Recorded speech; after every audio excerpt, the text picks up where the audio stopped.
Ağdamda antisanitariya böhranı, küçələrdə zibillərin yandırılması artıq adi hal alıb. Ağdam rayonunda son zamanlar müşahidə olunan antisanitar vəziyyət yerli sakinlər arasında ciddi narahatlıq doğurur. Rayonun müxtəlif məhəllə və küçələrində məişət tullantılarının vaxtında yığılmaması, zibillərin xüsusi yerlərə daşınmaması və daha da acınacaqlısı, tullantıların açıq şəkildə yandırılması artıq adi mənzərəyə çevrilib. Sakinlərin sözlərinə görə, məsələ dəfələrlə qaldırılsa da Ağdam rayon Məzun Kommunal İdarəsinin rəisi Mehdiyev Fəzail Bəhmənoğlu tərəfindən vəziyyətin yaxşılaşdırılması istiqamətində real addımlar atılmır. Küçələrin kənarında yığılıb qalan tullantılar həm ətraf mühitə, həm də insanların sağlamlığına ciddi təhlükə yaradır. Zibillərin yandırılması qanunsuz və təhlükəli prosesdir. Məişət tullantılarının açıq havada yandırılması havaya zəhərli kimyəvi qazlar buraxır, ağciyər və tənəffüs xəstəliklərini artırır, torpağın və suyun çirklənməsinə səbəb olur, infrastruktur və yaşayış əraziləri üçün yanğın riski yaradır.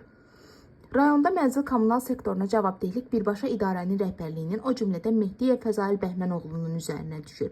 Əgər tullantıların yığılması və daşınması təmin olunmursa, əgər antisanitariya genişlənirsə, deməli idarəçilik sahəsində ciddi boşluqlar mövcuddur. Belə nəticəyə gəlmək olur ki, Fəzail müəllim öz işinin öhdəsindən layiqincə gələ bilmir, vəzifəsindən sui-istifadə edir. Məsələ ilə bağlı üzümüzü tuturuq bütün aidiyyatı qurumları və güc strukturlarına.